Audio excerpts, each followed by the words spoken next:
What's up, guys? Welcome back to the channel and welcome to another Hangout stream. Um, yeah, I haven't done one for about a week. I've been really busy for one, and um, I just haven't really felt like doing one for some reason.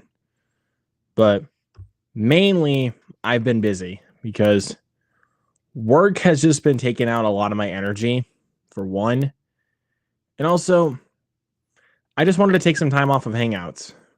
You know, I do them a lot, and I just needed some time off of it. So I took a week off and had nothing to do tonight.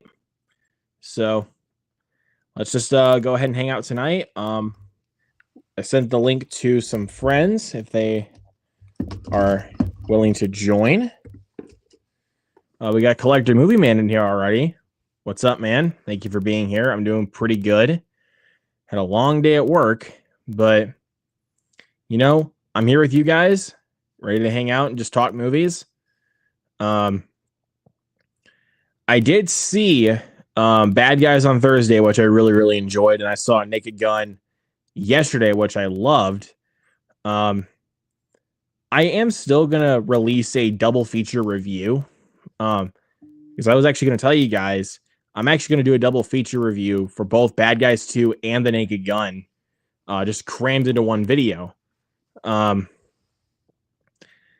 because I don't really feel like recording two separate reviews for both of those movies, and plus, I saw both of them this weekend, and I want to, just talk about them in one video because there's not really much to say about both movies to, to earn like two separate videos. I just haven't started editing them yet. So maybe after we're done, I'll edit the videos. The Minecraft movie watch along is going to be interesting tomorrow. We'll see. Hopefully, my guests will come. I hit up a few people to see if they want to come join me for the Minecraft movie watch along. So I'm really excited to do it. Just hope it comes to fruition. Went and saw Naked Gun today, and oh my god, it was so funny. I was laughing so hard I had tears coming down my face. Yeah, there was a lot of gut busting moments during Naked Gun, bro. Like I could barely contain my laughter watching that movie. Pretty much throughout most of the movie, I was laughing, like consistently. Couple of moments where I was like, okay. But most of the movie, I was laughing pretty hard. Yeah, it is one really funny movie. What would you like more? What would you like better, Bad Guys 2 or Naked Gun? Naked Gun. Because I haven't laughed that hard in a theater since I saw Jackass Forever on the big screen. Like, Jackass Forever, I feel like, was the last movie that I saw in the theater that made me laugh as hard as it did. Because, my God, dude. Like, during Jackass Forever, when I went and saw that in theaters, I could not stop laughing.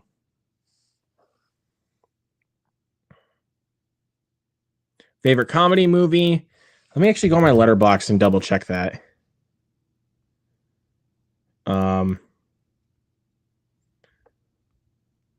You go to my top 250. I guess I would say Fear and Loathing in Las Vegas. Because that technically is a comedy. Like, it depicts drug use in a more comedic fashion. So I probably would say Fear and Loathing in Las Vegas. That is my favorite comedy. Like, that movie always hits my funny bone every single time I watch that movie. Maybe a bit later, Collector Movie Man. Maybe a little bit later. I'll probably send you the link here a little bit later. But I love Fear and Loathing in Las Vegas. A couple other of my favorite comedies. Definitely Ghostbusters. The original Ghostbusters. Love that movie. Like, I think that's probably my most rewatched movie because I watched it repeatedly growing up. Like, that movie was That movie was life to me.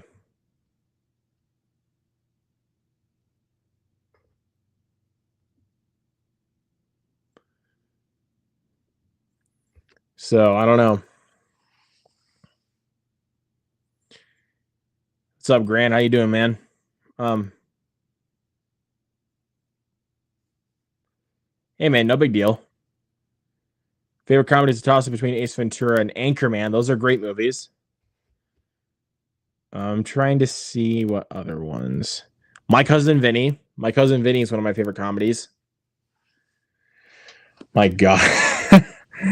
I watched I remember when I had to stay at a hotel in town for one night because, of floods at because of floods in town, and the only way I could get to work is if I stayed at a hotel in town. So I stayed at a hotel and I decided to pop on My Cousin Vinny. And dude, I was laughing hard the last time I watched it, dude. It is such a funny movie. I really love My Cousin Vinny. If you guys have not seen My Cousin Vinny, check it out, dude. It is hilarious. Trying to see like other like just straight up comedies.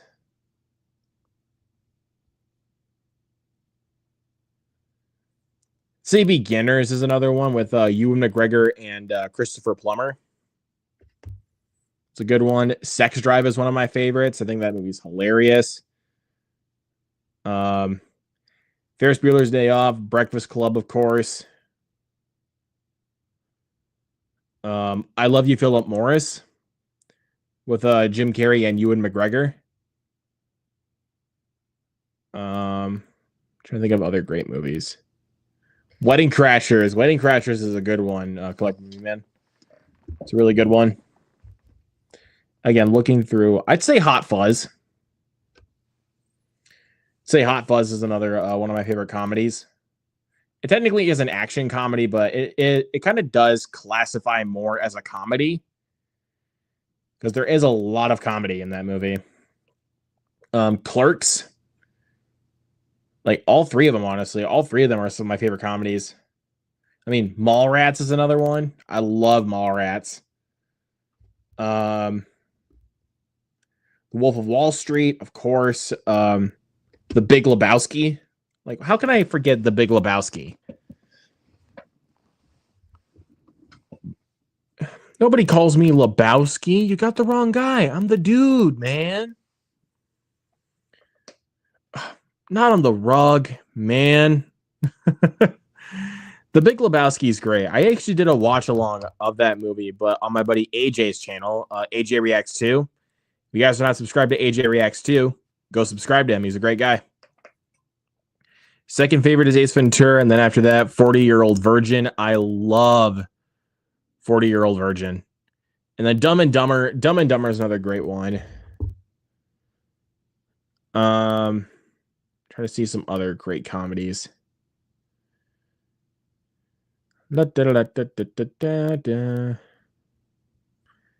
Oh, This Is the End.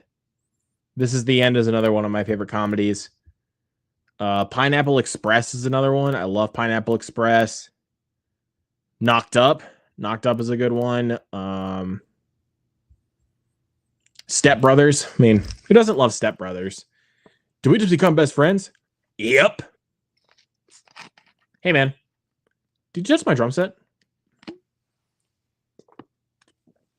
Road Trip. The one with Sean William Scott and Tom Green. Love Road Trip. Haven't seen that one in a while, though. But that's one of those films I remember so vividly that to a point where it's like, I don't feel like I have to rewatch it because I remember it so well. But I definitely do want to go back and rewatch it, though, because it is a hilarious movie. Not a fan of Adam Sandler or Will Ferrell. I love Adam Sandler and Will Ferrell. I mean, not really much of like recent Adam Sandler, though. Like, Ridiculous Six, the murder mystery movies. Not a fan of those. Or Jack and Jill, of course. Or Grown Ups, too. There's a lot I could name of like bad Adam Sandler comedies of like the recent memory. But then when you think of stuff like Billy Madison or The Water Boy, Big Daddy, or of course, my personal favorite, Happy Gilmore, which by the way, I didn't hate the sequel. I did not hate Happy Gilmore 2. But Happy Gilmore is my favorite Adam Sandler comedy. It's hilarious. Why can't you just go back in your home, Ball? That's your home. Are you too good for your home? Answer me! Here, I'll pull that out for you. Right here. Yep. Best Adam Sandler comedy right here is Happy Gilmore. Love this movie. Mrs. Doubtfire is another great one. I'm you, but deny it, Doubtfire. The Hangover is a great one. Role Models. Role Models. Oh my. Have any of you guys in this chat seen Role Models with Paul Rudd and Sean William Scott? Have any of you guys seen Role Models? If you guys have not seen Role Models, watch it. Watch Role Models. I'll grab these two since they're sitting right next to each other on the shelf. Which, ironically enough, both come from the same director. Nacho Libre and Napoleon Dynamite. These are a couple of my other favorite comedies of all time. I think I like Napoleon Dynamite just a little bit more, but I love Nacho Libre. Those are great movies. Neighbors, the first one with Seth Rogen and Zac Efron. Hot Tub Time Machine. I love Hot Tub Time Machine. If you guys have not seen Hot Tub Time Machine, I highly recommend Hot Tub Time Machine. That's a great one. Ted, The Girl Next Door. That's another good one. Anchorman's a good one. Yeah, I don't like Napoleon Dynamite. It was just weird. That's Jared Hess for you. I mean, I really love this movie. Grant says Jack Frost is jealous. Better grab the samurai sword. Dude, freaking loves Naked Gun. The Girl Next Door is awesome movie. Yes, Girl Next Door is great. You know, I wouldn't say this is one of my favorite comedies, but I would say this is an underrated one. A Million Ways to Die in the West from Seth MacFarlane. Speaking of, because, you know, he also produced The Naked Gun. I think A Million Ways to Die in the West is pretty funny. Honestly, I think that is a pretty funny movie. Old School with Will Ferrell and Vince Vaughn. It's another good one. Like I said, Ted. Love Ted.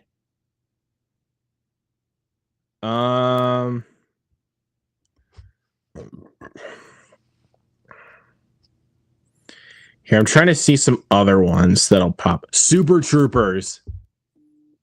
There we go. Super Troopers. Both of them, honestly. I think both of them are hilarious. I am okay on Ted 2. I mean, I think Ted 2 is fine, but the first one is miles better. Like, I love the first one. But yeah, like I said, both Super Troopers movies, I think those films are hilarious. Project X is another one. The one with Thomas Mann. That movie's crazy. But man, it's so funny. There's Something About Mary is another one. Borat. Gotta go Borat, dude. Borat. I freaking love the first Borat. I like the second one as well, but the first one is... The first one's one of the best comedies of all time, dude.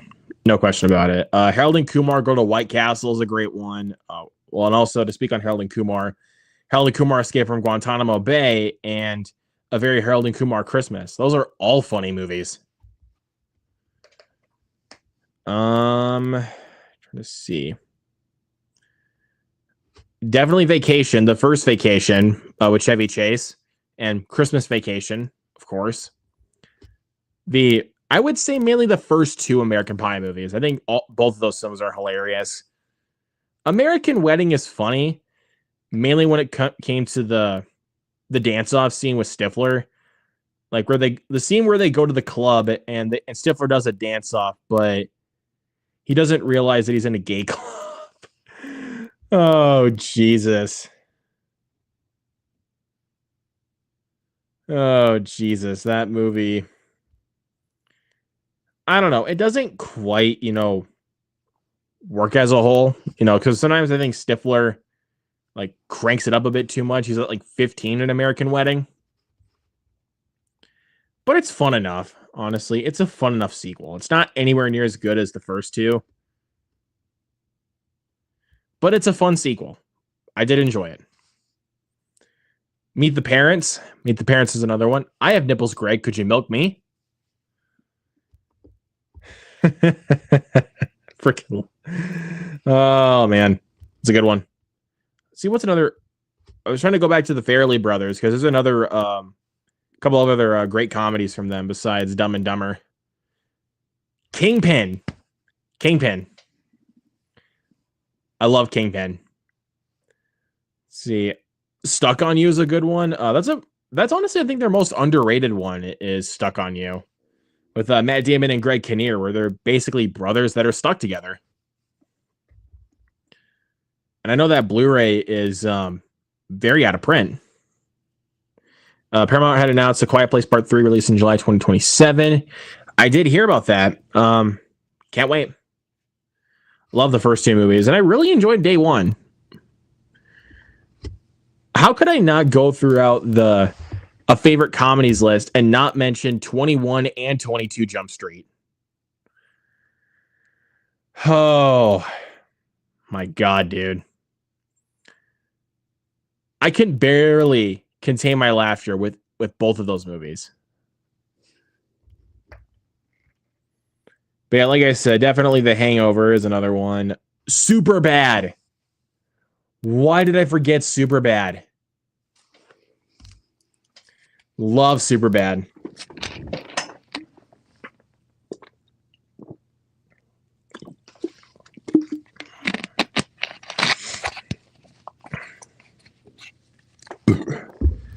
Well, if I also speak on Super Troopers, I definitely have to speak on Beer Fest, which this is probably a hot take, but I actually like Beer Fest more than Super Troopers. That might be a hot take, but I don't know. I like Beer Fest a little bit more.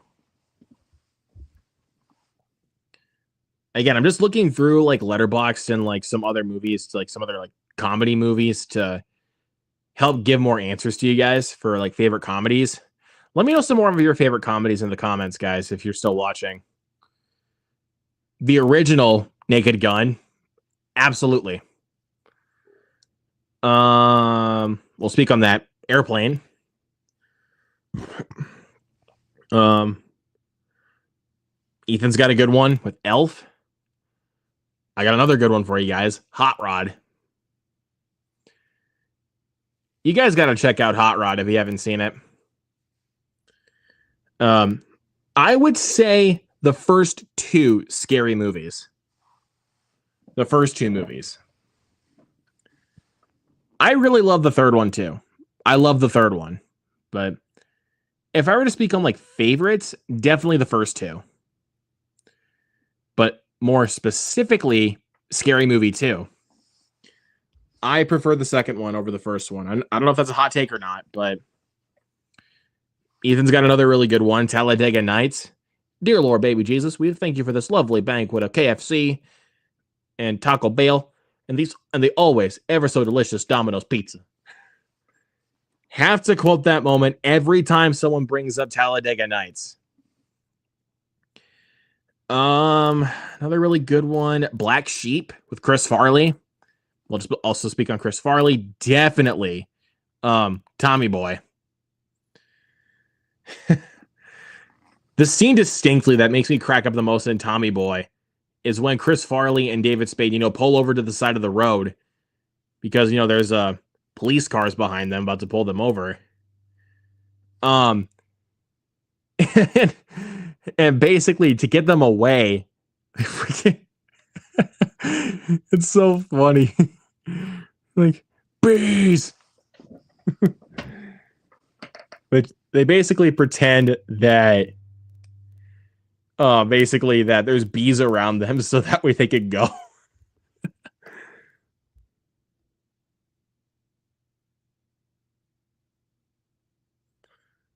Hold on 1 second.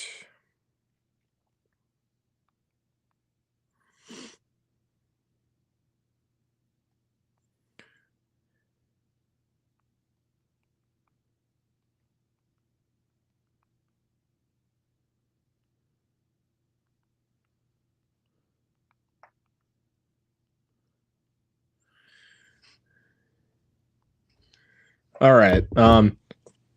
While I wait for some guests, I'm actually going to show you guys a few recent pickups I got. In case you guys don't follow me on Instagram.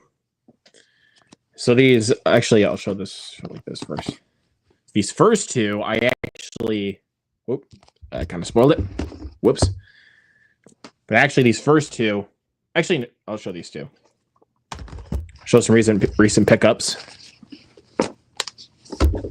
So I'll show off the horror pack stuff. And apparently, this is the last horror pack I got. So this is the last one I'll be getting, which is unfortunate, but these are the last ones I got. So I got, like, it's pretty cool. This is a Scream Factory title, but I have no idea what this movie is. It's called Exorcism at 60,000 Feet. But I saw that it has Lance Henriksen in it, so I'll probably give this one a chance. Then got this one called The Ritual Killer. Stars Morgan Freeman and Cole Hauser. Am I familiar with anyone else in this movie? No. Yeah, never heard of it. Then this is the Horror Pack Limited Edition. This is one Limited Edition 110, which is called Night Terrors. And then we got this Asylum movie. Yeah, Asylum home entertainment movie starring Sean Astin and Michael Gross called Adopting Terror. Never heard of this. None of these I heard of. So I was kind of hoping for a big release to be in the pack. Like, the one movie that I've been wanting to get out of any movie as of right now is 28 Days Later. And it's always so expensive. Like, I don't even think I even want to buy it, like, you know, for like $30.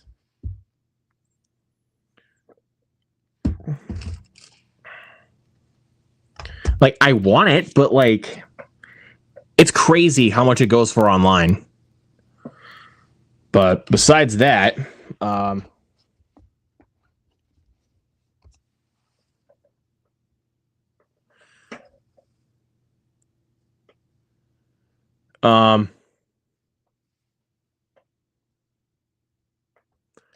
I don't have a local video store. Doing a live hangout has not popped up on feed in weeks. Oh, Jacob. Oh, Jacob. Been busy, dude. And plus, I've just, you know, work has just been taking out a lot of my energy. So I just haven't really felt like, you know, recording any videos for some reason. But I will be posting a double feature review probably later after I'm done for Bad Guys 2 and Naked Gun. So I will do that. No idea what you're meaning there, dude. But I'll show off what I picked up recently. Got these two from Walmart, and then the other two I got from Amazon. I got from Walmart, got Fight or Flight. I was actually kind of surprised that my Walmart actually had this.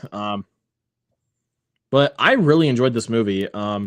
This was a nice little breath of fresh air when it comes to action movies, because action movies this year have been so disappointing. I know I sound like a broken record saying it, but yeah, I really enjoyed this movie. It's basically Bullet Train but on a plane, and you can definitely tell it has a lower budget because, you know, the effects are more noticeable, like the CGI, the green screen is definitely noticeable, but it still is a lot of fun. So if you like action movies and you especially enjoy Bullet Train, I think you're going to have a good time with Fight or Flight. All right, and the other one I got from Walmart was Thunderbolts, or the New Avengers, as it says right here. But yeah, I love this movie. I saw this one twice in theaters. I'm just kind of sad that this was the basically the $100 million loss for Marvel. Because this was a damn good movie. Loved the cast of characters in here, especially Yelena, played by Florence Pugh. Yeah, dude, I love this movie, and I cannot wait to watch it again in 4K. If you guys did not see Thunderbolts, check it out. I think it may be on Disney Plus now, if I'm not mistaken. All right, and then these two I got from Amazon. I got Drop, which I actually really enjoyed. And I've actually been wanting to rewatch this movie for some reason. I really enjoyed this movie when I saw it in theaters.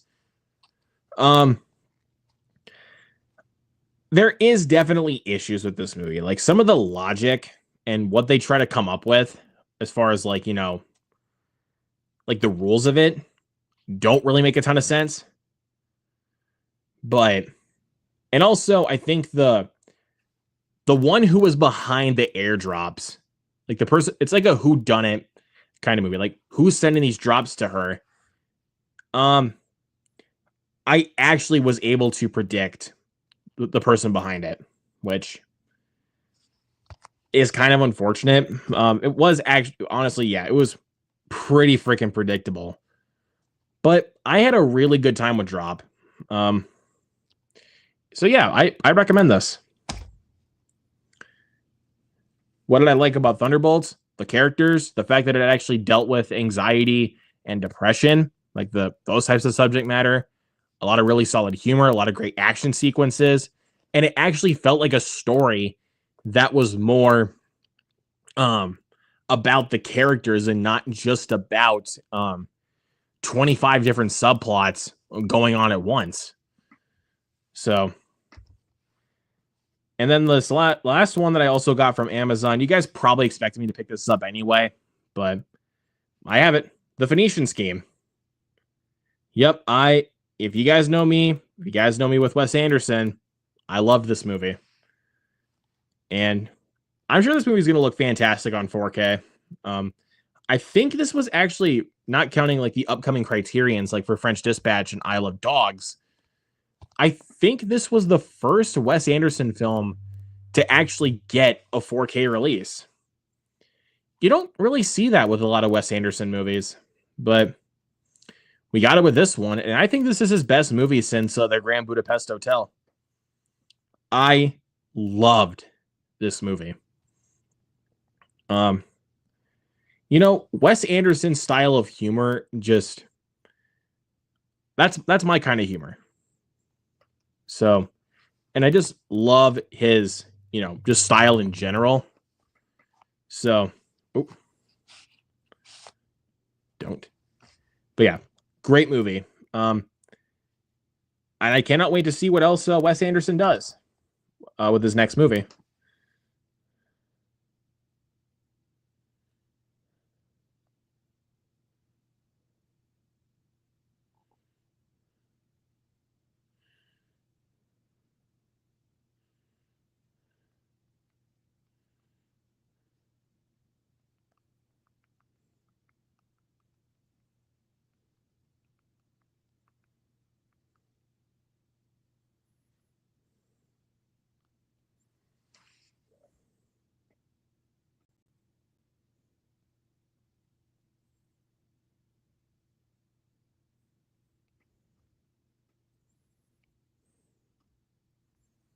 Sorry, I'm just checking up a few things. Well, actually, I'm just redeeming a digital code here really quick that a buddy of mine sent me.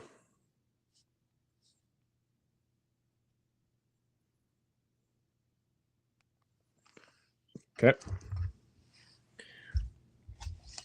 But yeah, these are the most recent pickups I got. Yeah, I'm actually going to be honest, though, for this week's physical media, like when it came to Thunderbolts and the Phoenician Scheme, I actually figured that they would not have the Blu-ray nor the 4K in stores. I kind of figured that it wouldn't be in stores, so of course I had to order it online. And I mean, because this was honestly the version I wanted of the movie. I wanted it in 4K. So hold on 1 minute. So yeah, I love the Phoenician scheme. I don't know what else to say, man.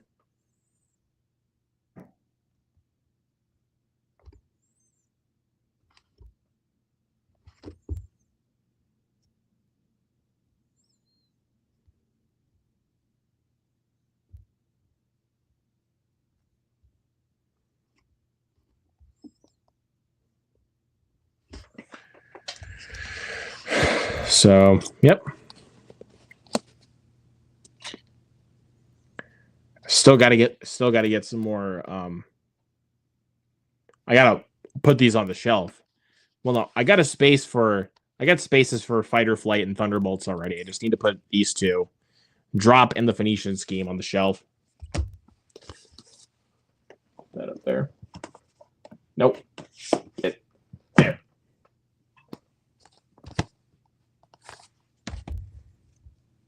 I'll actually try to put some of these back on the shelf quick while I'm at it.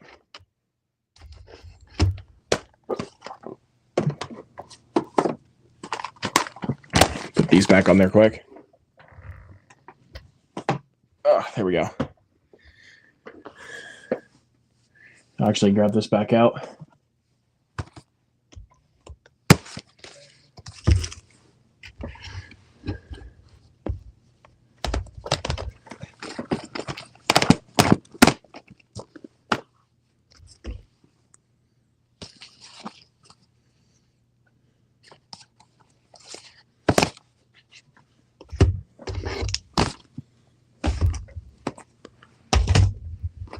There we go.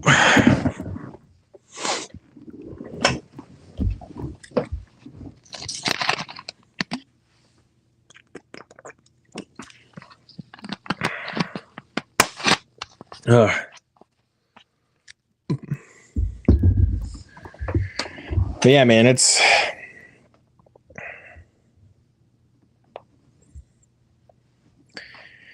been a long week.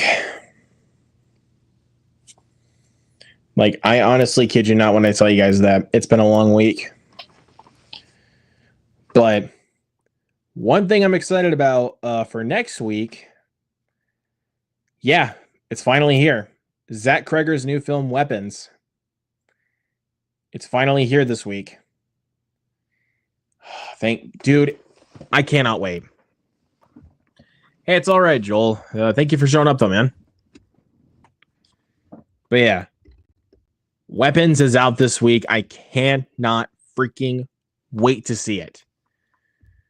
Oh my god, dude, I'm so freaking excited. I'm honestly sure it will, dude. I mean, I love Barbarian from Zach Kreger.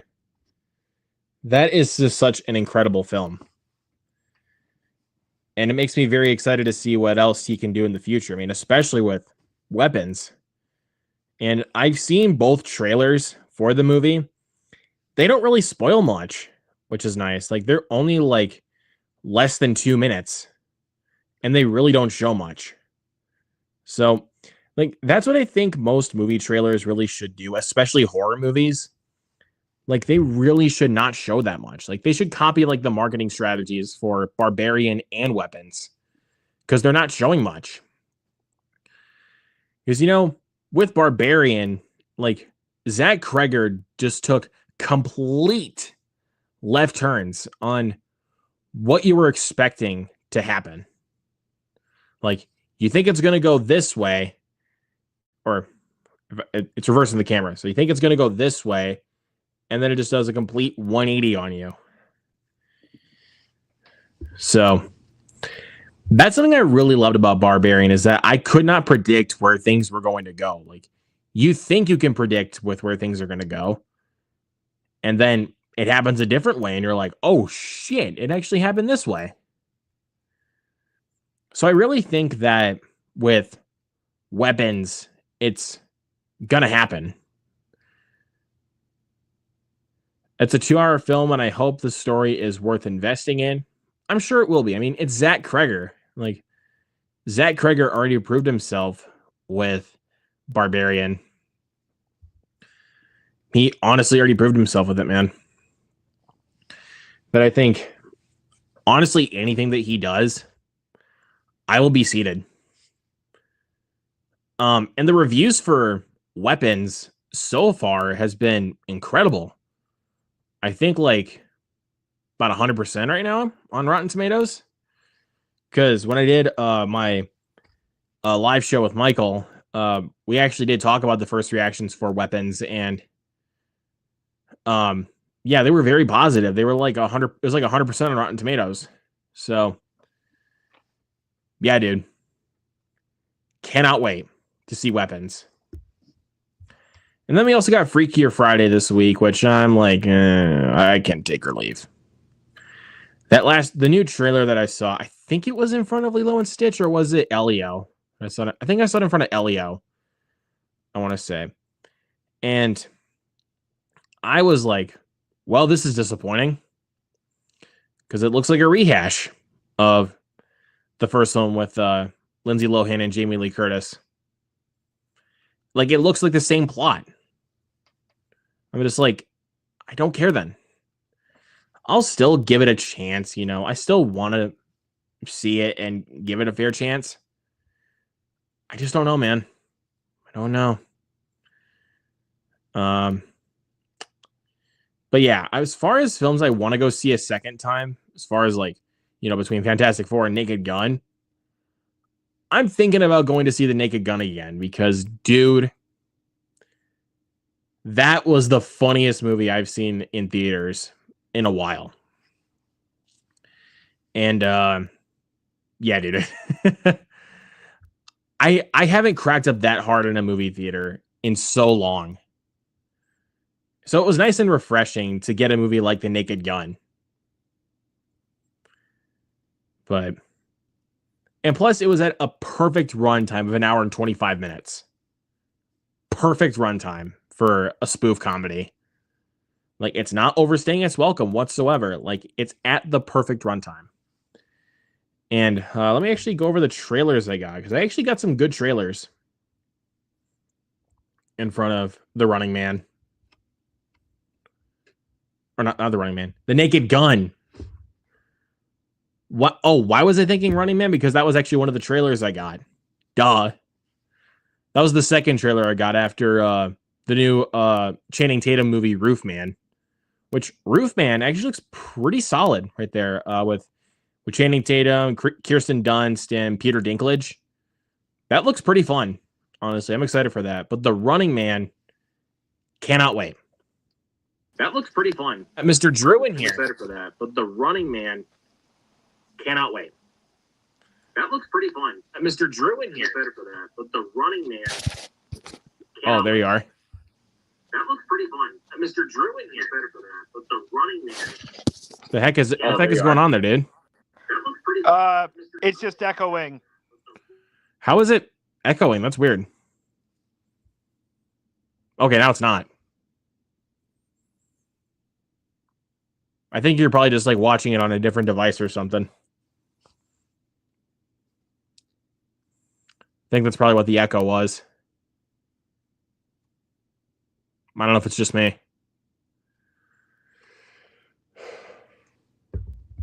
Are you there?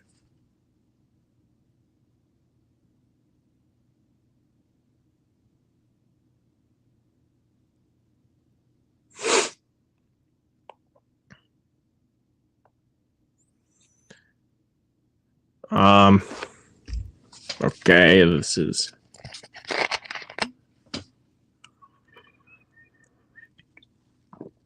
That was kind of weird. Ugh. Sorry, my nose was itching.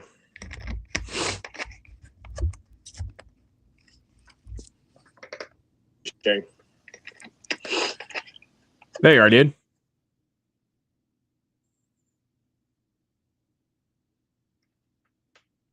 What?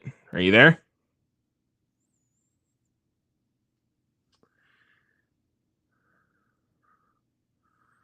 Oh boy, we're already having technical difficulties.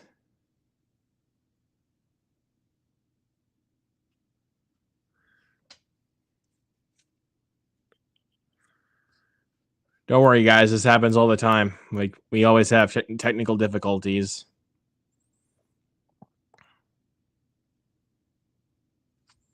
Here, I'm going to try this.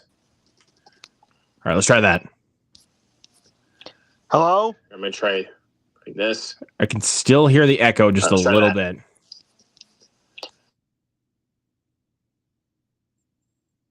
All right, let's... I don't know how it keeps echoing on my end whenever it comes to... I don't know what it is, dude.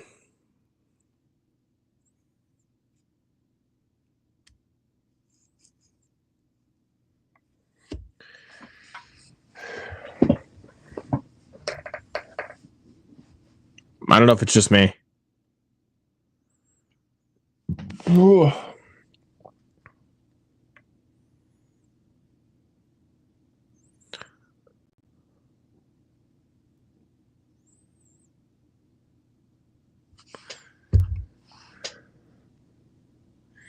Yeah, dude, I don't know what's happening.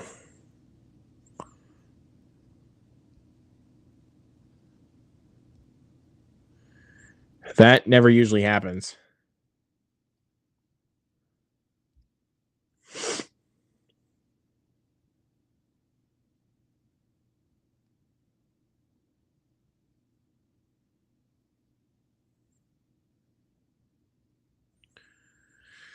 Well, so let me see what's coming up as far as physical media goes.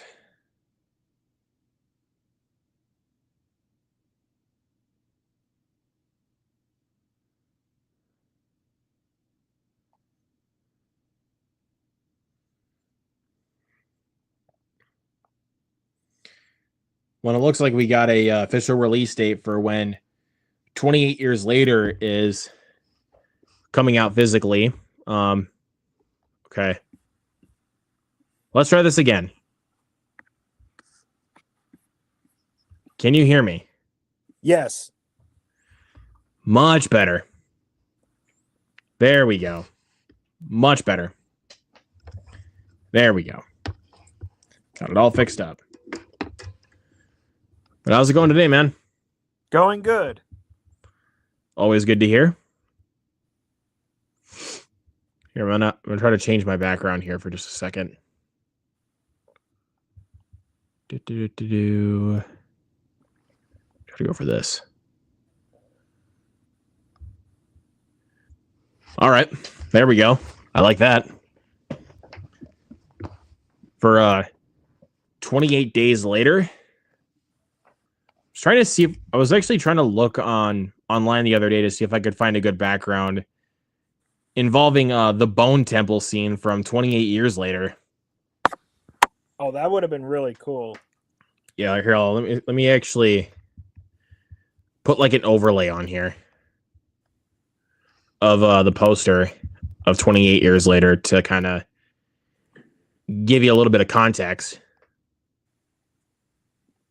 of that scene. There we go. All right. There we go. Oh, yeah, that looks really cool.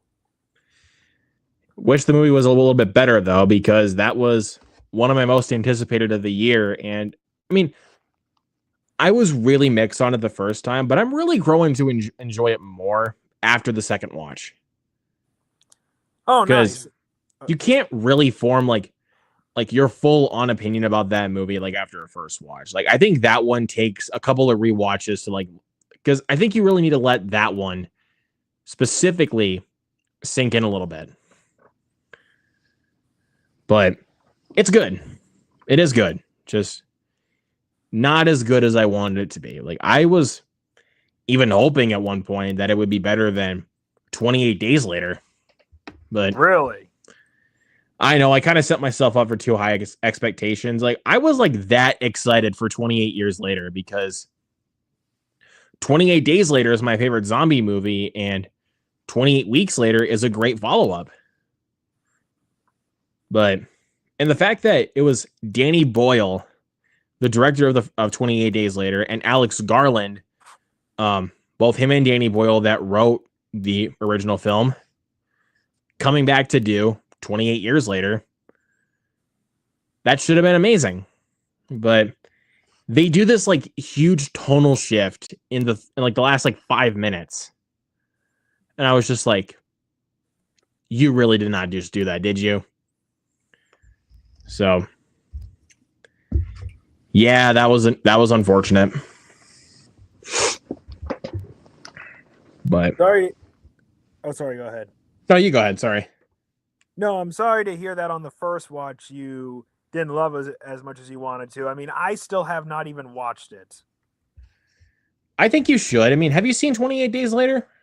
28 Days Later and Weeks Later, yes. I wanted to see 28 Years Later, but unfortunately, me and my family got busy with so many things that by the time we thought, oh, maybe this time we can finally see 28 Years Later, it's like, nope, it's out of theaters.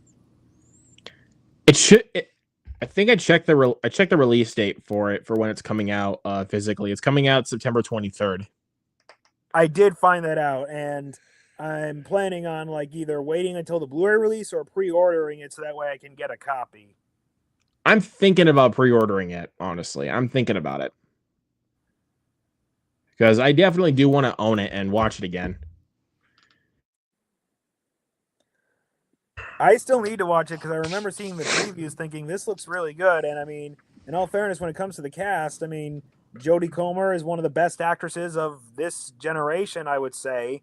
Aaron Taylor Johnson, very charismatic. And of course, Ray Fiennes, I mean, needs no introduction. Ray Fiennes does not show up until, I think if I remember correctly, the last 35 minutes. Oh, okay. So thank you for the heads up on that. I'm going to give you a heads up on that. He doesn't show up until like the last 35 minutes. Oh, okay. But Jodie Comer and Aaron Taylor Johnson are present in the film after the opening scene. Okay, so in the first few minutes they don't show up, but then but it doesn't take too long to get to them. It doesn't take too long to get to them, no. Okay. It just there's like a really, really good and intense opening scene involving the zombies. Right. But like after that, that's when our characters are introduced, you know, with Aaron Taylor Johnson and Jodie Comer. But nice. Like I said, Ray Fiennes does not show up until towards the end of the movie. So if people were going in expecting like a lot of Ray Fiennes, you are going to be disappointed because he doesn't show up until the third act. I think it's when Jodie Comer and her son get to the Bone Temple. Okay, so that's when he shows up. Yep, that's when he shows up. Nice. So I'll definitely make sure to keep a watch on that. And I'm very excited because I'll be honest, like when it comes to movies I've seen this year, I haven't really caught a ton. Because like I said, my family has been so busy with things. Like we've been trying to catch, movies. I mean, to be honest, the only movies I've really seen this year, I think, are like Wolfman, which wasn't too bad. Brave New World, which I know you did not like. Yeah, I did not like that movie at all. And then of course Thunderbolts, which was good. Really good movie. Mission Impossible: Final Reckoning, which I can't remember. Did you like that one or did you not love that one? I loved it personally. Okay. I liked it a lot more than most people. Yeah, some complained that it was either just too long or they felt the story was kind of weak. Yes, it is definitely repetitive when it comes to the exposition. But that didn't really bother me, for one. And also, I felt like the runtime was actually good for a concluding chapter to the franchise. Right. Because, I mean, it is titled The Final Reckoning. So supposedly it is the last one.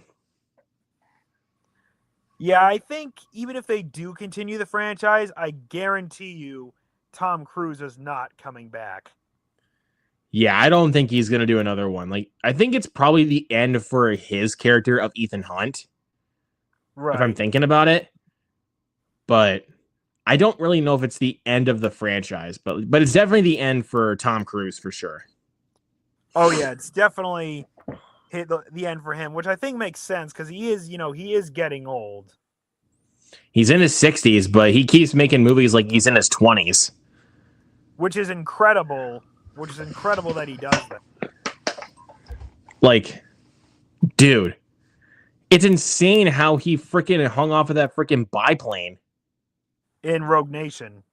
No, the biplane in The Final Reckoning. Oh, that's right. Yes, the infamous The plane. plane in Rogue Nation, the biplane in The Final Reckoning. Okay, yeah, sorry, I got them mixed up. But yes, that plane stunt in Dead Reckoning, that was just insane. Like, I was gripping my seat at that point and my hands were sweating. Because I was like, holy shit.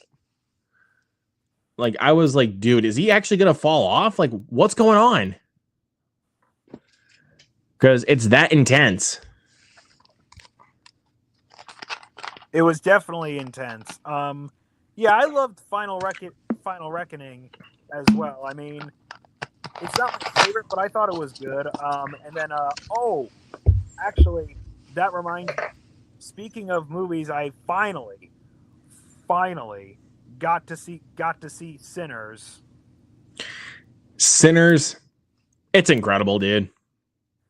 It's definitely, I'm gonna say it. That is, I feel like that's gonna be movie. In fact, not gonna. It is movie of the year.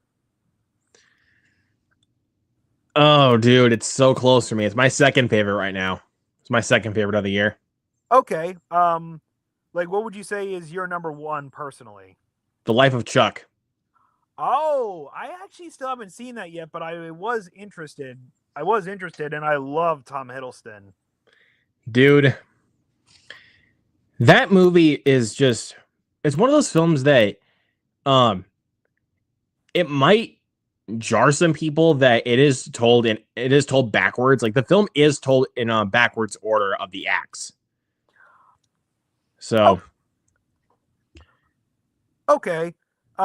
Thank you for letting me know that. But I mean, granted, some films I love, like I know Reservoir Dogs, and of course, Pulp Fiction. Those films are not told in order. Memento is completely told backwards. Yes, exactly. That's actually another one. Memento is told backwards. So yeah, like the act structure for The Life of Chuck is backwards. But it is a great movie. So I'm very glad that I watched it, and I am happy to report that it is my favorite movie of the year. Awesome. I will definitely make sure to put it on my watch list. Yeah, dude, it's so good. But then I think, well, I'll actually look at my list quick and see my favorites of the year. I think I'll give you a top 20. Just taking a look to see what else I got. Yeah, I'll give you a top 20. All right. So again, going from 20 to 1. So at number 20, I have The Monkey, which might be polarizing for some, but I mean, I love over the top kills in horror movies, like especially even horror comedies. Yeah, The Monkey just was a film that was made for me. I still have not seen it, but I would like to see it. I will say the last 10 minutes, I'm going to say it, the last 10 minutes is going to make it or break it for you. Okay, so I'll be ready. I'll be ready for that because obviously with, I don't know about all Stephen King movies, but let's just say most horror films, especially ones regarding an entity, there always tends to be some kind of a twist. And I'm assuming with this one, oh, sorry, go ahead. No. You go ahead. Sorry. I'm going to assume that since this one involves like a killer monkey, there's probably going to be a twist reveal at the end. There is a twist reveal, but I'm not spoiling it for you. Nope, but no there worries. is one of those. There is one of those reveals. I will definitely make sure to keep an eye out for the twist ending, and I will see if it makes the movie or breaks it. Because for a lot of people that I talk to, it breaks the movie. It didn't necessarily break the movie for me. It definitely made my enjoyment go down just a little bit. It was until like the last shot of the film where I was like, okay, you're still good. Okay. But yeah, I really enjoyed that movie. I know not a lot of people that I talked to did, but I really enjoyed it. Number 19, this is where I have Thunderbolts. It's great. Okay. It's great. I thought it was great. Number 18, I have Death of a Unicorn. I actually have not seen that yet, but I've heard Paul Rudd's in it. Paul Rudd, Jenna Ortega. You also got Will Poulter. You got Richard E. Grant and Tia Leone in there. Oh, really? Loaded cast. Wow. Loaded cast. Yeah, really fun movie. Caveman's in the chat says, hey there, Luke and Drew. Chat, make sure you hit that like button. Yes, sir. And Caveman also says, seems like too much monkey business. That's a pretty good one, dude. Yeah, 18, Death of a Unicorn. I know not a lot of people enjoyed that movie, but I really did. Number 17, this one hasn't been sticking as well with me as I've wanted it to, which is Companion. I actually it's don't still think great. I've heard of it. It's still great. It's just on like a couple of rewatches, like the surprises kind of wear off a bit. Oh, I see what you're saying. Like they lose their effect after more than one viewing. Because I think off of like first viewing, like you don't see some of the surprises coming. Right. Even though they did spoil in the trailer what the character of Iris is. Right. They do spoil it in the trailer, but there's like another couple like surprise reveals in the movie that make you just go, oh shit, based off of first viewing. But like on like a third watch, it starts to lose that touch. Okay, I see. But it's still great, though. I mean, it's still great. I mean, it literally came out all the way back in January. So that's saying something. Number 16 got Fantastic Four: First Steps. Nice. I'm actually going to be seeing that movie tomorrow. Well, I hope you like it, dude. It's really good. And I think you might be aware of this, but there is 2 post-credit scenes.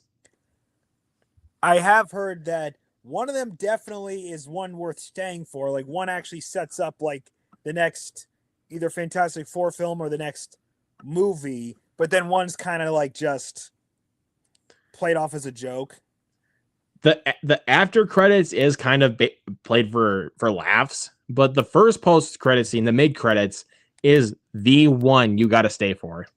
Okay, I'm going to make sure to stay for like the first one.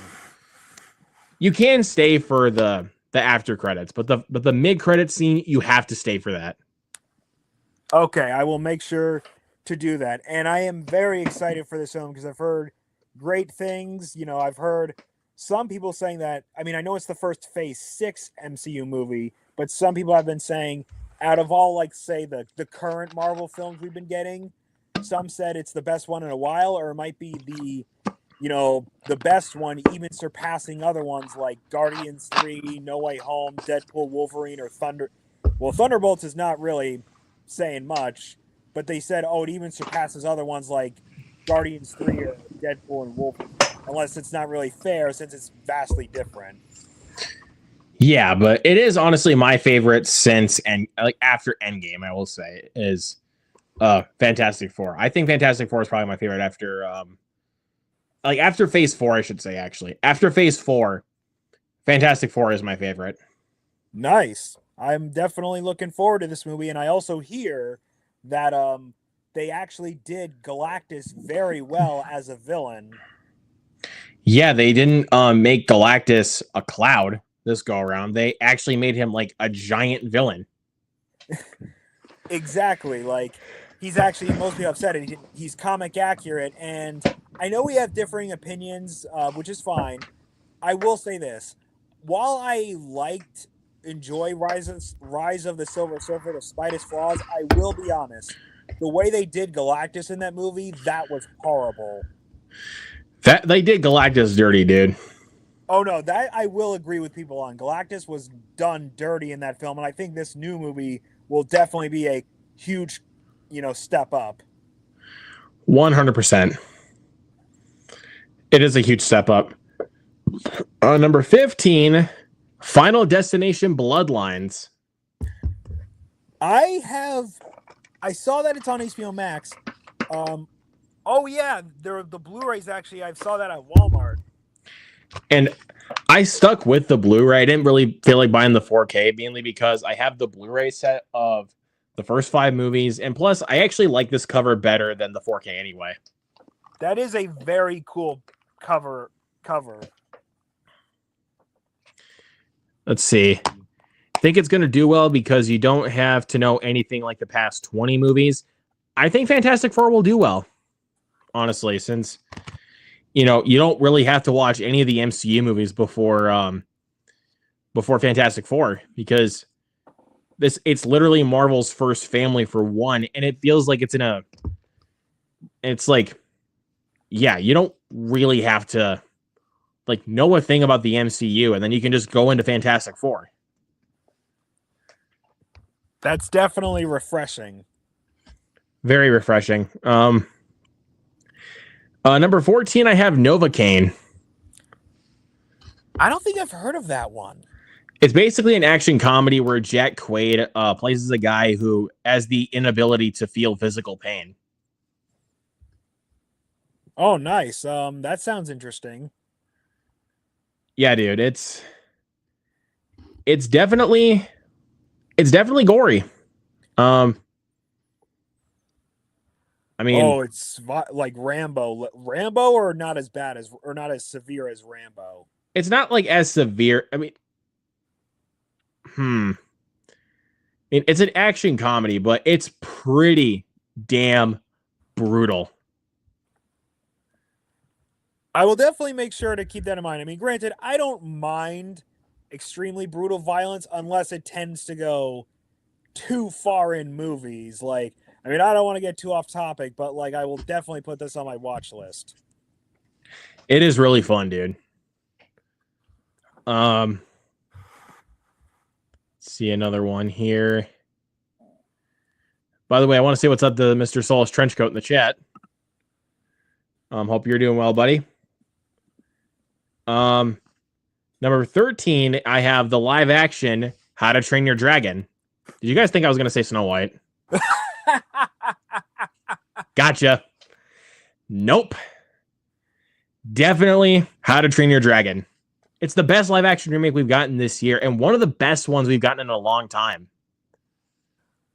I still haven't seen it. I was thinking of potentially seeing it like when it was, well, actually, no, I think it's still in theaters. It's not in mine anymore, but it might still be in yours.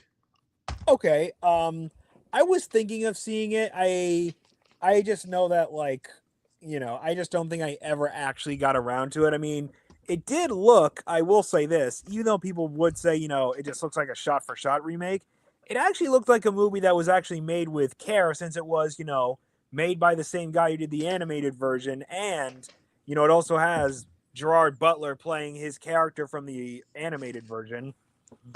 It is a shot for shot remake, but like you said, it was made with care, and it was made by someone who did the original film. and actually knows the property and knows these characters. So I don't really have I don't really have a complaint that it is a shot for shot remake. So I don't know, man. I really, really enjoyed that. Number 12, I have honestly, but actually, hold on. I'm actually going to switch them quick. I'm actually going to switch these. Because even though these are both great movies, I think this one in particular I'm going to mention doesn't have that much rewatchability, but I want to put it this high on the list because it is an experience watching this movie. I didn't get to see it in theaters, but watching it at home on my 4K TV was amazing. Honestly, Warfare. I have heard that is a great movie, and I know actually speaking of Will Poulter, he's in that. Yep. You got Will Poulter, you got Kit Connor, you got Joseph Quinn, like Charles Melton's in this. Yeah, dude, Warfare is great. I will definitely make sure to watch that because I've heard it's good. And when it comes to the director, Alex Garland. Garland is his name. I mean, the only film I've seen of him is actually Annihilation, because I know this is going to sound crazy. I actually haven't seen Ex Machina. Ex Machina is great.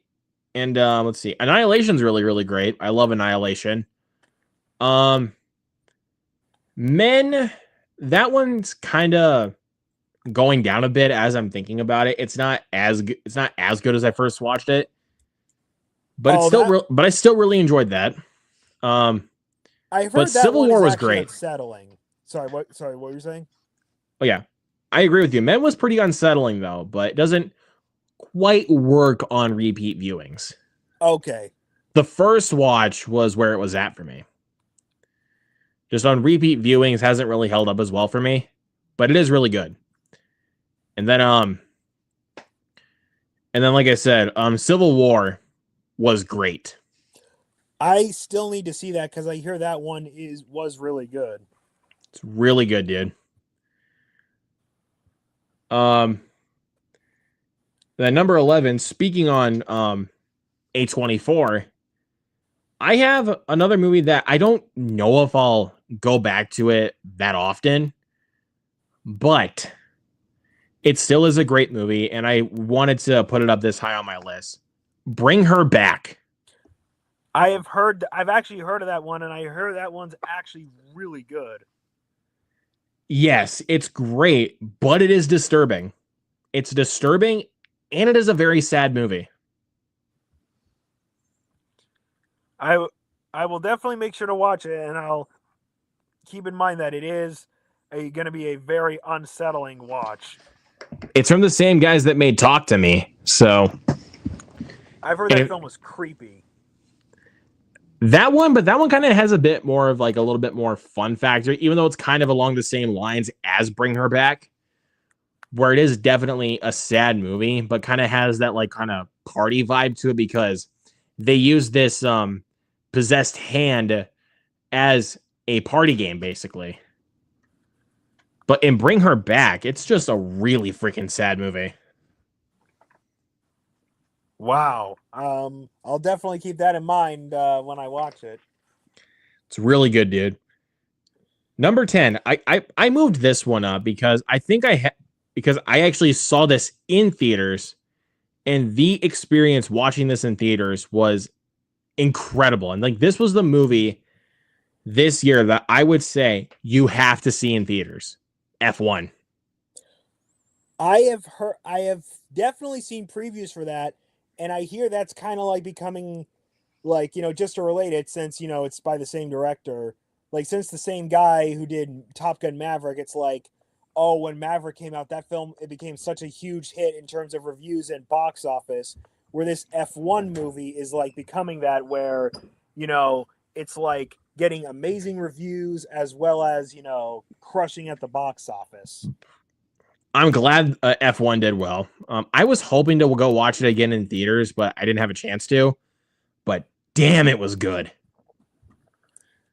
I definitely want to see that because, Maverick was amazing. And of course, it's Brad Pitt in the lead role. And all of the car racing sequences, all practical. That's definitely a relief because I feel like nowadays most racing scenes tend to utilize a lot of CG. A lot of CG and a lot of green screen. And it looks F1 fake. does not do any of that. It is all practical races. That will definitely be amazing to see. I had to go see it on the big screen. Like, that is a film that needs to be seen in a movie theater.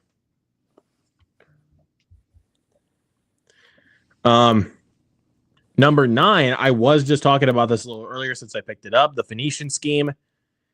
Drew, if you know me, a big Wes Anderson guy. Wes Anderson is a great filmmaker. As far as the films I've seen from him, funny story, I watched Grand Budapest Hotel one time in my because when I was in high school, I had a film class and I watched that, and I think I have seen Fantastic Mr. Fox, but it was a while ago, and I have seen Asteroid City, but another crazy take, I haven't seen the entirety of Moonrise Kingdom. Interesting, dude, because that's my favorite Wes Anderson film is Moonrise Kingdom. I've heard that film is amazing. It's incredible, dude. But The Phoenician Scheme, I think honestly The Phoenician Scheme is his best movie since The Grand Budapest Hotel. Oh, nice. I'll definitely... Oh, wait. Is that one? I think... Correct me if I'm wrong. Benicio del Toro's in it, right? Look no further. Oh, yep. Wait. Yes. Benicio del Toro. Yeah, I haven't seen him in anything in a while. I got to be honest. I haven't seen him in anything in a while. Like, the last thing I think I saw him in was what? There was Sicario, and I know this is kind of a bit tragic and depressing. The Wolfman remake he was in. Oh my god, dude, I hated that movie. But this was actually his first appearance in a Wes Anderson film was actually The French Dispatch. Oh, I've never heard of that one. Yeah, this was actually Benicio del Toro's very first appearance in a Wes Anderson film. And like always in any film from Wes Anderson, always a loaded cast. I'll read you off this one for The French Dispatch. Okay. You got Tilda Swinton, you got Frances McDormand, Bill Murray, Jeffrey Wright, Adrian Brody, Owen Wilson, Léa Seydoux, Stephen Park, Matthew Amalric, Timothy Chalamet, Liev Schreiber, Elizabeth Moss, Edward Norton, Willem Dafoe, Lois Smith, Saoirse Ronan, Christoph Waltz, Jason Schwartzman, Tony Revolori, Rupert Friend, Bob Balaban, and Angelica Houston. Wow, that is a big stacked cast with A-list actors. That's what Wes Anderson is good at. He always gets the A-listers. I know I did miss a few, but I was mainly listing off like the people in it that I know how to pronounce their names because I don't want to butcher them for the ones that I don't know how to pronounce. But this one is as a loaded cast. I think Asteroid City has a really big cast. Read off the ones for the Phoenician. Whoa, go up there. I'll read off the ones for the Phoenician Scheme. So you got, of course, Benicio del Toro. You got Mia Threppleton, Michael Cera, Riz Ahmed, Tom Hanks, Bryan Cranston, Matthew Amalric, Richard Ayoade, Jeffrey Wright, Scarlett Johansson, Benedict Cumberbatch, Rupert Friend, and Hope Davis in here. Wow, that is a loaded cast. That's a pretty big. That's got Mr. Trenchy in here. What's up, man? Hey, what's going on? Not much. Thank you for inviting me. You're gonna be the first stream of my 3-stream night, so that's gonna be interesting. 3-stream night, you said? Yeah, because I got 2 streams later that I'm already being on, and then I saw you drop me a link, and I'm like, fuck it, let's make it 3. Let's make it 3. Let's make it 3. So yeah, fuck it. But yeah, We were just talking a little bit about some Wes Anderson, because if you know me, he's one of my favorite directors. Yeah, I gotta see more of his work. My friend really likes Bottle Rocket. That's his favorite one. I think I've only seen Fantastic Mr. Fox and maybe Isle of Dogs, but I gotta rewatch that one. I think Fantastic Mr. Fox is like the best one to start off with, besides Moonrise Kingdom and the Grand Budapest Hotel. I think those are like the best ones to start Mhm. with when it comes to Wes Anderson. Or also Rushmore is another one. Yeah, I've heard a lot about Rushmore. Yeah, Hey, like Drew, it's nice to meet you in Nice to meet person. you too. Ah, ugh. Hold on. But anyways, because I did recently pick up of the Phoenician Scheme on 4K. This is actually the only, and I mean it, the only Wes Anderson film that has gotten a 4K treatment. Like, except for like the upcoming 4K Criterions that we got coming up for French Dispatch and Isle of Dogs. But as far as his like films just in general, like for first physical releases, this is the first one to get a 4K, Nice. which I think is crazy that this is the first one, because I mean, Asteroid City looks incredible, and I'm sure that would look amazing on 4K. But they chose the Phoenician Scheme, which I will not complain because it's a great film. yeah, I got to see more of his work for sure.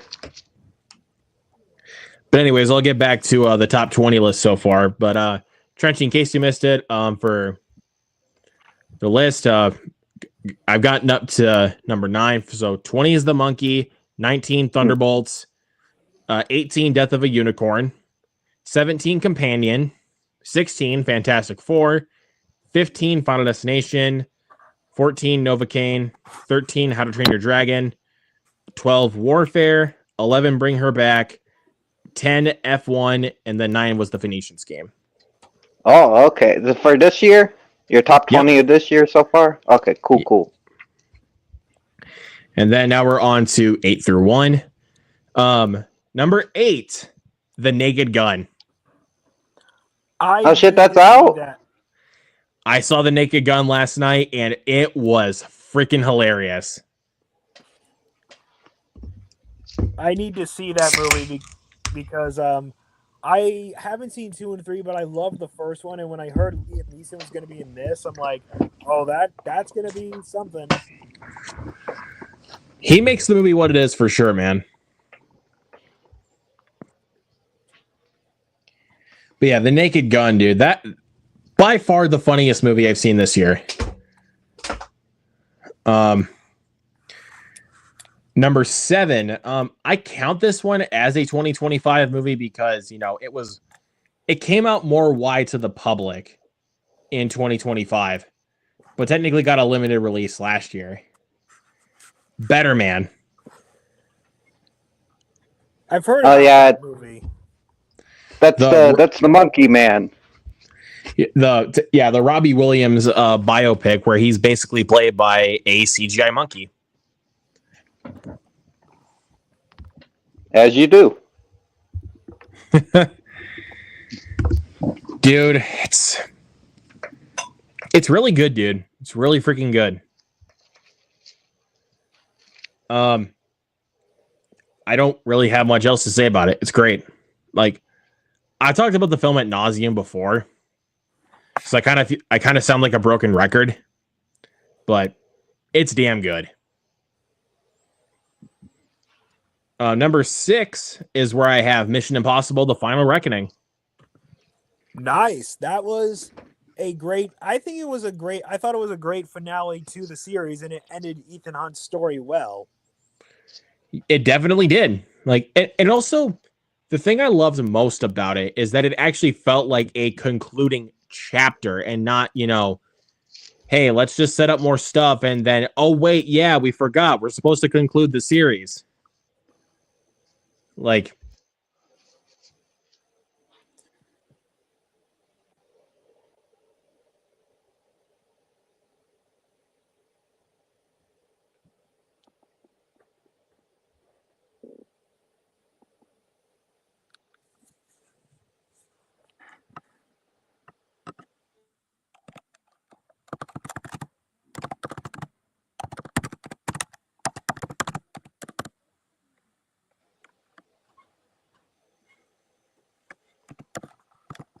Wait, is it just on my end? Or can you not hear me either, Drew? I can hear you. You can hear me, I can't hear Luke. Oh. Oh, wait. His mic's on mute. Yeah, okay, because I was like, oh shit, because that happens on my end a lot. So, like, I'm like, I don't, if it's on my end, I don't want to say anything, but. Oh, my bad, guys. I'm sorry. Oh, you're good. I am so sorry. I didn't even notice. I didn't even notice my mic went out. I mean, my stuff does that all the time. Yeah, that does happen. But anyways, my bad. I will grabbing some stuff to show my love for this movie. That's at my number 5. I know some people are going to be like, "Well, why isn't this your number 1? Because you have some good stuff with it." Well, the other 4 films hit closer to home for me. Mm-hmm. So, so spoiler alert for what it is. It's Mickey 17. I need to see that movie because I heard it's really, really good. It's a weird one. It's definitely weird, but it's really funny. But to show my love for this movie, I have the 4K Steelbook, which is a really nice looking Steelbook. Show off the inside.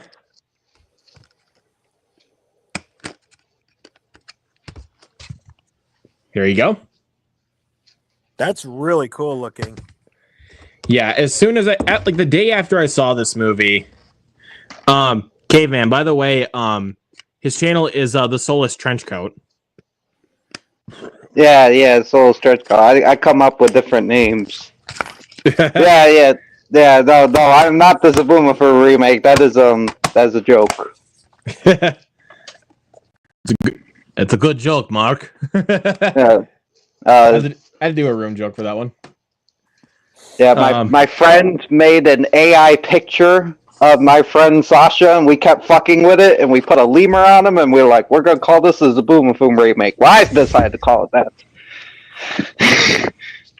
You were lucky I did not do a spit take. Holy shit, that was funny.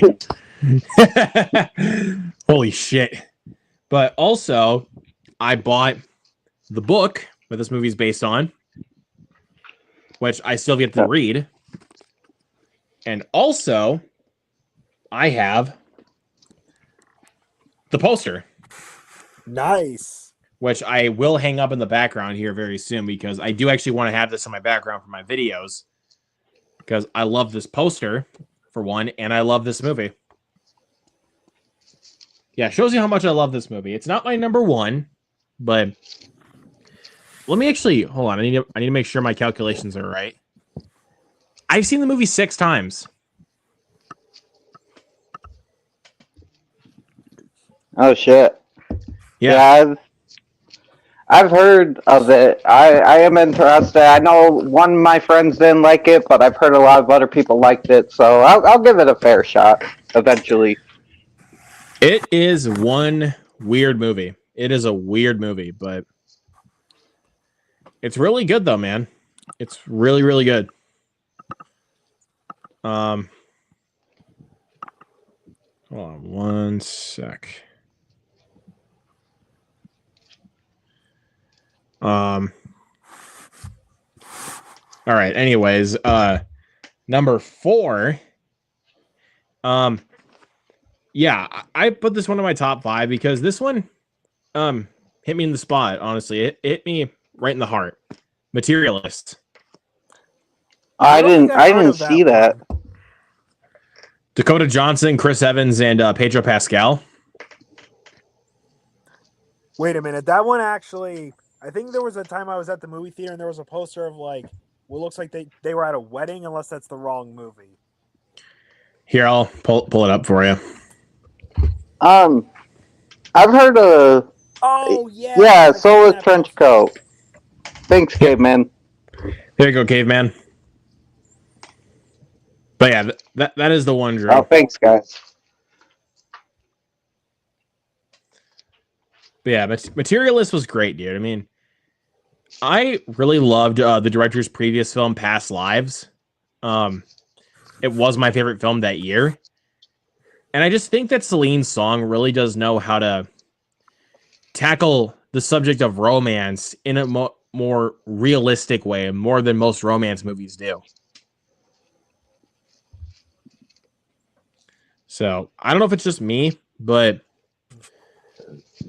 that's honestly how I feel, dude. It's a really damn good movie.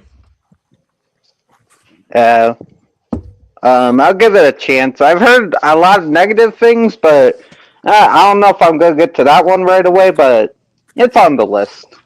It's on the list. It's a great one, dude. Number 3, easily the best comic book movie of the year, without question, Superman. Oh, I really want to see that one. Fucking love Superman. Like, and this was a nice fresh start for DC. Like, it makes me happy that this was the first DC movie that we got in James Gunn's slate of DC movies. So, yeah, I've seen the movie twice in theaters. I want to see it a third time. It's phenomenal. I would love to see it in theaters again because I remember when I saw it in my theaters, my audience was having a great time. We were laughing at some of the jokes. We loved the action. And I know I've probably brought this up numerous times and I apologize, but I gotta shout it out. The scene at the end where, Superman confronts Lex Luthor and then Crypto just shows up and beats the absolute pancakes out of Lex Luthor. Oh my god, I thought you were gonna say beats the absolute piss out of him. Yeah, exactly. That scene was amazing. That good pancake piss. That was a bit out of pocket. But yeah, like that movie, that was a really, really good one. It honestly made me happy that we got another great Superman movie. I really like Man of Steel, but Superman was like the Superman movie that we really needed. Yeah, it looks like it. I'm gonna give it a chance, and I'm gonna give it a fair shot. And if I love it, I love it. If I don't, I don't. But I'm gonna go in open-minded, and I hope this one. I hope we get back to the Superman we know and love. We do actually get that. I mean, we don't really get much of him as Clark Kent, which is kind of disappointing. But hopefully when they do another one, that we kind of get more of David Cornsweet as Clark Kent and not like just more Superman. Because it's like Robert Pattinson's Batman. Like, we got a lot of him as Batman, but not enough of him as Bruce Wayne. Mm-hmm. So, but also with this iteration of Superman, you are thrown right into the action. Like, it's not an origin story of Superman. You are thrown into the action right away. Yeah, I mean, which is good because we've seen it. We all know Superman's origin. We know it. It's like Spider-Man. We know it at this point. Mm-hmm. Batman. We know it. Yep, there you go. And then number 2, this is pretty much everybody's number 1 of the year. But it went down to number 2 after a movie that I recently checked out earlier this week. Number 2, Sinners. Amazing movie. I want to see that. That looks really fucking good. Dude, if the movie that is currently my number 1 came out any other year, Sinners would still be number 1. But it's a fantastic film. It's pretty much everything that everybody's saying it is. It's freaking incredible. It definitely is. Sorry, no, you go ahead, Drew. Sorry. And I also have to say, the fact that Michael B. Jordan was able to play 2 people so convincingly, and also the effect, it's like, oh my god, Michael B. Jordan's one person. It was so good, and I know this sounds a bit specific, but I feel like it's probably the best attempt at an actor playing a dual roles where they make it look really, really flawless. Because there are some other movies where when actors play dual roles, you can tell one is not like the actual actor. Like I mean, I don't want to get off topic, but like, let's say the Flash movie, for instance, with the alternate Barry, you could tell which one's not Ezra Miller. Whereas in Sinners, it's like, oh my God, they made it look really good.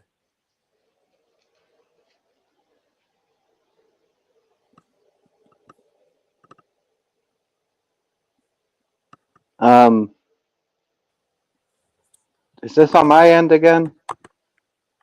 No, I can hear you. Yeah, but I mean, can we hear Luke? Can you hear Luke? I can't hear him. Hold on.